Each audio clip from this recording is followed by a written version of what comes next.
अच्छा जी। Last time जो है वो हम लोगों ने मुख्तलिफ़ किस्म के एल्गोरिदम्स देखे थे और ये देखा था कि एक आम कंप्यूटर के ऊपर जो है सिंपल हम लोग देख लें एक स्टेटमेंट कितना कितना टाइम लेती है, कितने माइक्रो सेकेंड्स लेती है। तो हम लोग देखते हैं कि लॉग ऑफ एन का एल्गोरिदम जो है वो लेट्स से उसे 1 बिलियन एलिमेंट्स देते हैं तो it might take 0.03 microseconds ना। तो ये हम लोगों ने देखा था और फिर ये भी देखा था कि कौन सा एल्गोरिदम जो है वो किस टाइप का एल्गोरिदम जो है उससे हम लोग क्या प्रॉब्लम साइज दें, कितने एलिमेंट्स तक हम लोग उसे इनपुट दें तो वो हमें रीजनेबल टाइम के अंदर जो है वो सोल्यूशन जो है वो दे देगा। अच्छा जी। फिर हम लोगों ने एसिम्प्टोटिक्स में ये बात की थी कि जो एन की जो लार्जेस्ट टर्म होती है दैट मैटर्स। तो अगर हमारे पास कांस्टेंट टर्म्स हैं उनको हम लोग इग्नोर कर देते हैं। और अगर हमारे पास एन की लोअर टर्म्स हैं उनको इग्नोर कर देते हैं, सिर्फ जो एन की हाईएस्ट टर्म है उसे हम लोग कंसिडर करते हैं। और हम लोगों ने कहा था हम लोग इस वजह से करते हैं क्योंकि जब हमारे पास एन की वैल्यू जो है वो इन्फिनिटी तक, मतलब we consider that n tends towards infinity, तो उस केस में जो है जब एन की बहुत बड़ी वैल्यूज होती हैं तो जो लोअर टर्म्स होती हैं वो इतनी सिग्निफिकेंट जो है वो हमारे पास नहीं रहती। तो मैथमेटिकली ऑर्डर एन स्क्वायर जब हम लोग लिखते हैं तो इसका ये मतलब होता है कि ये जो एल्गोरिदम है ये बेसिकली हमारे पास लेस देन और इक्वल टू, अगर ये एफ ऑफ एन था तो f of n would be less than और equal to c times n square. ठीक है, कि इससे जो है वो हमारे पास कम स्टेप्स जो है वो हमारे पास लेगा। अच्छा, अब हम लोग थोड़ी सी एग्जांपल्स पे आते हैं कि हमारे पास अगर डिफरेंट सिचुएशंस हों तो उसके अंदर हमारे पास जो टाइम कॉम्प्लेक्सिटी एनालिसिस है वो हम लोग किस तरह करेंगे। Okay, I have not shared the screen with you, just let me share the screen. Abdul Majid, कोई क्वेश्चन है बेटे आपका? यस सर, ये 2 की पावर n सर क्यों ज़्यादा टाइम लेता है? बेटे एन की उसके अंदर वैल्यू पुट करो ना। एन की value 2 to the power n को लेट से 10 वैल्यू दे दो ना, तो 2 to the power n जो है वो हमारे पास 1000 हो जाएगा। अब उसको आप कैलकुलेटर के ऊपर उसे कोई 100 वैल्यू देख के देखो 2 to the power 100 क्या होगा, वो मुझे बताना कि क्या नंबर आएगा ना। Okay sir. ठीक है, तो it would take too many steps. इतने स्टेप्स के वो कोई भी कंप्यूटर हो तो वो हमारे पास सेंचुरीज के अंदर भी जो है वो हमारे पास उसको कैलकुलेट नहीं कर सकता। अच्छा, अब हम लोग जो है वो थोड़ा सा प्रैक्टिकल साइड पे आते हैं और ये देखते हैं कि हमारे पास जो मुख्तलिफ कंस्ट्रक्ट्स हैं, प्रोग्रामिंग कंस्ट्रक्ट्स हैं, वो अगर हमारे पास हों तो उसके अंदर हम लोग टाइम कॉम्प्लेक्सिटी को जो है वो हम लोग कैसे मैयर करते हैं। ठीक है, तो फ़र्ज़ करें हमारे पास अगर वाइल लूप है, वाइल लूप के अंदर हमारे पास जो टेस्ट वाली कंडीशन है, अगर टेस्ट वाली कंडीशन में कोई फंक्शन कॉल नहीं हो रहा, मतलब सिंपल टेस्ट कंडीशन है, तो इट वुड टेक ऑर्डर 1। ठीक है, तो टेस्ट वुड टेक ऑर्डर 1। और अगर उसकी जो बॉडी है वो हमारे पास जो है अगर एफ ऑफ एन हमारे पास उसकी time complexity f of n वो स्टेप्स ले रहा है, तो इस पूरे की जो टाइम कॉम्प्लेक्सिटी है वो हमारे पास ऑर्डर एफ ऑफ एन हो जाएगी, order 1 times order f of n. तो बेसिकली जो वाइल लूप के अंदर बॉडी है उसकी जो टाइम कॉम्प्लेक्सिटी है वो हमारे पास इस पूरे एल्गोरिदम की जो है वो हमारे पास टाइम कॉम्प्लेक्सिटी बन जाएगी, जिसके अंदर सिर्फ एक वाइल लूप है। इसी तरह वाइल लूप की तरह का फॉर लूप है, तो हमारे पास जो टेस्ट कंडीशन है, जो इनिशियल, बेसिकली आपको पता है ना फॉर लूप में सबसे पहले इनिशियलाइज करते हैं, let's say for i n t i is equal to 0। फिर हम लोग एक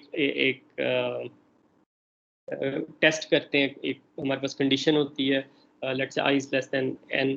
और फिर हमारे पास जो है वो एक जो है वो हमारे पास इंक्रीमेंट की स्टेटमेंट होती है, री इनिशियलाइजेशन की स्टेटमेंट होती है जिसका आई प्लस प्लस है या इसके अंदर कोई और हम लोग दे सकते हैं। फिर हमारे पास बीच में बॉडी होती है। तो इट्स सेल्फ ये जो स्टेटमेंट्स होती हैं इनकी टाइम कॉम्प्लेक्सिटी हमारे पास ऑर्डर 1 होती है, मतलब इनिशियलाइजेशन एक स्टेप में हो जाएगी, चेक एक स्टेप में हो जाएगा। और उसके अंदर जो बॉडी है वो हमारे पास एन टाइम्स जो है वो हमारे पास एग्जीक्यूट होगी। तो इसके अंदर जो है वो हम लोग ये कहते हैं कि इसकी जो पूरी हमारे पास जो टाइम कॉम्प्लेक्सिटी है वो हमारे पास ऑर्डर एफ ऑफ एन जो है, जिस तरह वाइल लूप में ऑर्डर एफ ऑफ एन थी, तो इसी तरह हमारे पास जो है वो ऑर्डर एफ ऑफ एन जो है वो हमारे पास इसकी टाइम कॉम्प्लेक्सिटी जो है वो होगी।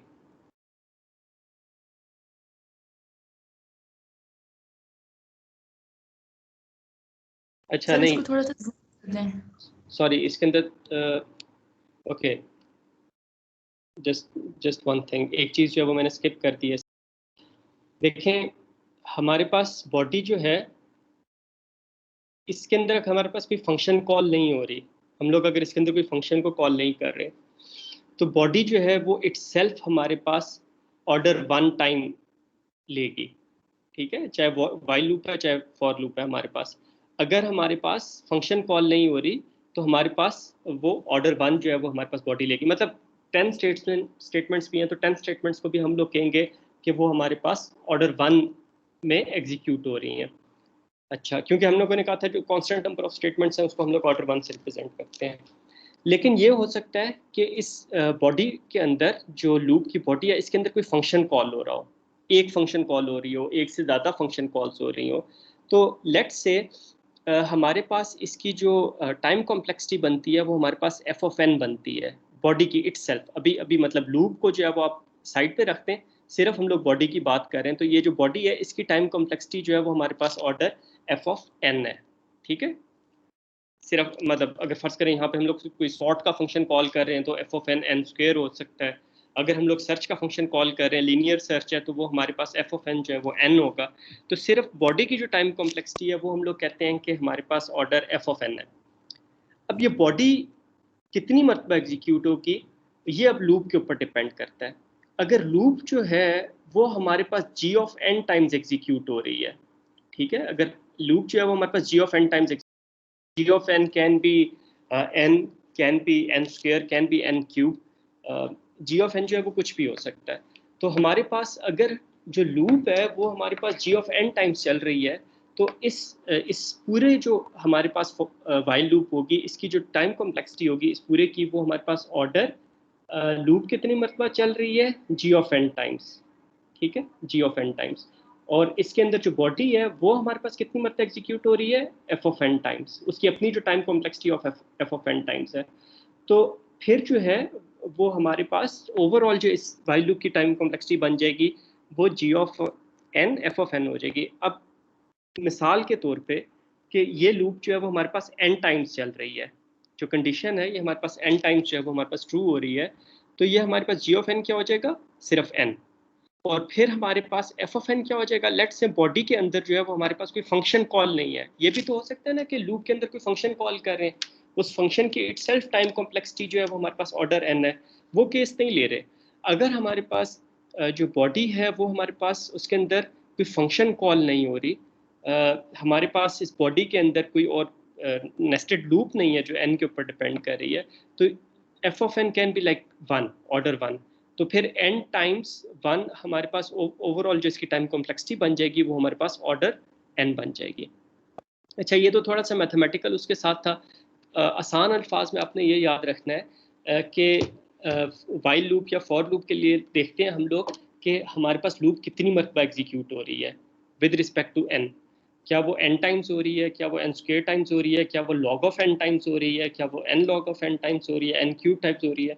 Of course n square n cube के लिए यूजुअली हमारे पास नेस्टेड लूप्स होंगे, ठीक है। लेकिन एक सिंपल सी चीज़ आपने ध्यान में रखनी है कि अगर लूप हमारे पास n टाइम्स एग्जीक्यूट हो रही है और लूप की बॉडी के अंदर कोई फंक्शन कॉल नहीं है, ठीक है, लूप की जो बॉडी है उसके अंदर हमारे पास कोई फंक्शन कॉल नहीं हो रहा, फिक्स नंबर ऑफ स्टेटमेंट्स हैं, तो फिर हमारे पास उस पूरे जो लूप है उसकी टाइम कॉम्प्लेक्सिटी हमारे पास ऑर्डर n हो जाएगी। अगर लूप n टाइम्स एग्जीक्यूट हो रही है, बॉडी में कोई फंक्शन कॉल नहीं है, तो लूप की हमारे पास जो टाइम कॉम्प्लेक्सिटी है वो हमारे पास ऑर्डर n हो जाएगी।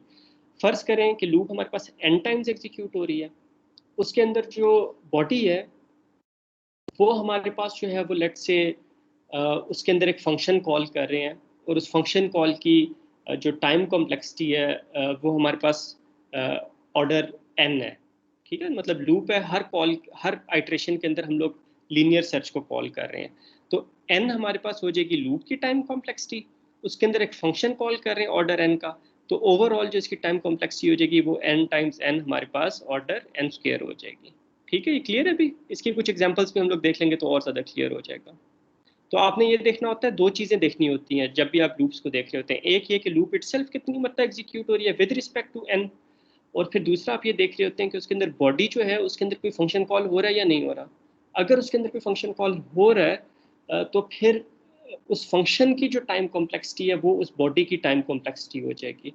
अगर आपके पास मल्टीपल फंक्शन कॉल्स हो रहे हैं तो फिर उस हिसाब से आपके पास उसमें से अगर लेट्स से सीक्वेंस में मल्टीपल फंक्शन कॉल्स हो रहे हैं तो फिर आपने उनमें से जो मैक्सिमम जिस फंक्शन कॉल की टाइम कॉम्प्लेक्सिटी होगी वो उस बॉडी की टाइम कॉम्प्लेक्सिटी हो जाएगी और उसको आप मल्टीप्लाई कर देंगे जितनी मरतबा आपके पास लूप एग्जीक्यूट हो रही है। Don't worry if you don't exactly understand the things, we will go through a few examples and the things would be more clear inshallah. अच्छा, अब हम लोग आते हैं इफ स्टेटमेंट के ऊपर। इफ स्टेटमेंट में यही होगा ना कि अगर इफ स्टेटमेंट ट्रू है तो फिर एक साइड पे चले जाते हैं, कुछ एक सेट ऑफ स्टेटमेंट्स एग्जीक्यूट करते हैं। अगर फॉल्स है तो फिर दूसरी साइड पे चले जाते हैं, कुछ दूसरा सेट ऑफ स्टेटमेंट्स जो एग्जीक्यूट करते हैं। तो इस सूरत में हमारे पास देखेंगे कि जो ट्रू वाला पार्ट है उसकी हमारे पास टाइम कॉम्प्लेक्सिटी क्या है। लेट्स से ट्रू वाले पार्ट की time complexity order f of n है। Again f of n can be 1, can be n, can be n square, can be n cube, can be 2 to the power n, can be anything. So हम लोग इसके अंदर general term use कर रहे हैं f of n। अगर हमारे पास if condition true होती है तो हम लोग कहते हैं कि जो टाइम कॉम्प्लेक्सिटी है ट्रू वाले पार्ट की वो हमारे पास ऑर्डर f of n है। और अगर if स्टेटमेंट हमारे पास फॉल्स होती है तो हम लोग कहते हैं कि जो else वाला पार्ट है उसकी time complexity order g of n है। इसे भी जेनेरिक कर दिया, ठीक है। अब हम लोग करते क्या है कि इन दोनों में से देख, क्योंकि इफ स्टेटमेंट है ना, और वर्स्ट केस अगर हम लोग टाइम कॉम्प्लेक्सिटी एनालिसिस कर रहे हैं तो worst case time complexity analysis में क्या करेंगे, देखेंगे कि इफ वाले पार्ट की टाइम कॉम्प्लेक्सिटी ज़्यादा है या एल्स वाले पार्ट की टाइम कॉम्प्लेक्सिटी ज़्यादा है। अगर इफ वाले पार्ट की टाइम कॉम्प्लेक्सिटी ज़्यादा है तो हम लोग कहेंगे कि इस पूरी जो स्टेटमेंट है इसकी worst case time complexity order f of n है। अगर एल्स वाले पार्ट की टाइम कॉम्प्लेक्सिटी ज़्यादा है तो हम लोग कहेंगे इस पूरी इफ स्टेटमेंट की जो टाइम कॉम्प्लेक्सिटी है वो हमारे पास ऑर्डर जी ऑफ एन है, जो एल्स वाले पार्ट की टाइम कॉम्प्लेक्सिटी है। इसे अगर हम लोग वैसे लिखें तो it would become order max of f of n comma g of n की। F of n g of n में से जोन सी जिसकी हमारे पास जो है वो वैल्यू ज़्यादा है वही हमारे पास पूरी इफ स्टेटमेंट की टाइम कॉम्प्लेक्सिटी बन जाएगी। जी बेटा, इज देयर एनी क्वेश्चन?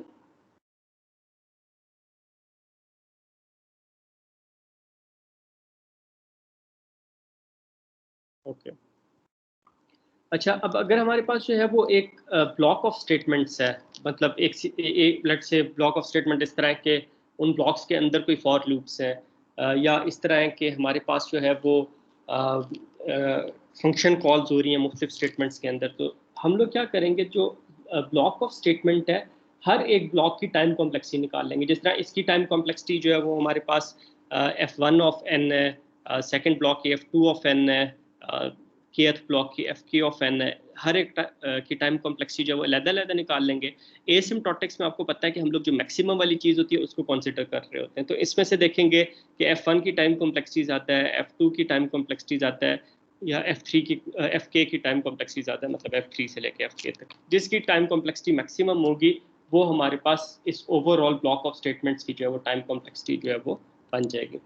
इसकी एग्जांपल इस तरह है कि सबसे पहले आप क्या करते हैं कि आपके पास एक एरे है, फर्स्ट स्टेप में आप उसे सॉर्ट करते हैं। लेट्स से सॉर्टिंग आपके पास होती है ऑर्डर एन स्क्वायर में सॉर्टिंग होती है, ठीक है।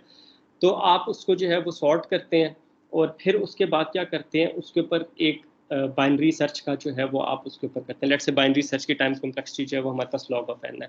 तो फर्स्ट जो ब्लॉक है उसके अंदर आप सॉर्टिंग कर रहे हैं, उसकी time complexity order n square है, ठीक है। और ऑर्डर एन स्क्वायर के बाद अब आप उसके अंदर जो है वो आप बाइनरी सर्च कर रहे हैं। बाइनरी सर्च की टाइम कॉम्प्लेक्सिटी जो है वो order let's say log of n है। तो अब हम लोग इस पूरे जो ये लेट्स से दो ब्लॉक्स हैं, इन दोनों ब्लॉक्स की अगर ओवरऑल टाइम कॉम्प्लेक्सिटी देखना चाहें तो देखेंगे कि इन दोनों में से ज़्यादा वाली टर्म कौन सी है। ज़्यादा वाली term of course order n square वाली है, तो हम लोग कहेंगे इस पूरे ब्लॉक की जो सेट ऑफ जो ब्लॉक्स है उसकी जो स्टेटमेंट है उसकी जो टाइम कॉम्प्लेक्सिटी है वो हमारे पास ऑर्डर एन स्क्वायर है। अच्छा, यहाँ तक कोई क्वेश्चन हो आप लोगों का? जी उमैर बेटे, कोई क्वेश्चन है आपका? जी सर। सर मैंने पूछना था कि हर ब्लॉक की अलग अलग टाइम कॉम्प्लेक्सिटी है, तो जिसकी टाइम कॉम्प्लेक्सिटी सबसे ज़्यादा है उसी की टाइम कॉम्प्लेक्सिटी पूरे केस की होगी। तो जी, टाइम अगर वो सीक्वेंस कॉम्प्लेक्सिटी में है तो जी, तो वो टर्म टाइम कॉम्प्लेक्सिटी का कोई जनरल वर्ड बता दें आप जिससे हमारे समझ में आ जाए सर। सॉरी, मतलब नंबर किसका ऑफ जनरल वर्ड बता दूं? टाइम कम्प्लेक्सिटी मतलब नंबर ऑफ स्टेप्स होता है या सर इस तरह? नंबर ऑफ स्टेप्स होता है कि अगर आपके पास इनपुट साइज n है तो जो एल्गोरिदम है वो इन n आइटम्स के लिए कितने स्टेप्स लेगा। अगर n स्टेप्स लेगा तो उसकी टाइम कॉम्प्लेक्सिटी ऑर्डर n हो जाएगी। अगर n स्क्वायर स्टेप्स लेगा तो उसकी टाइम कॉम्प्लेक्सिटी जो ऑर्डर n स्क्वायर हो जाएगी। शुक्रिया सर, बस यही समझ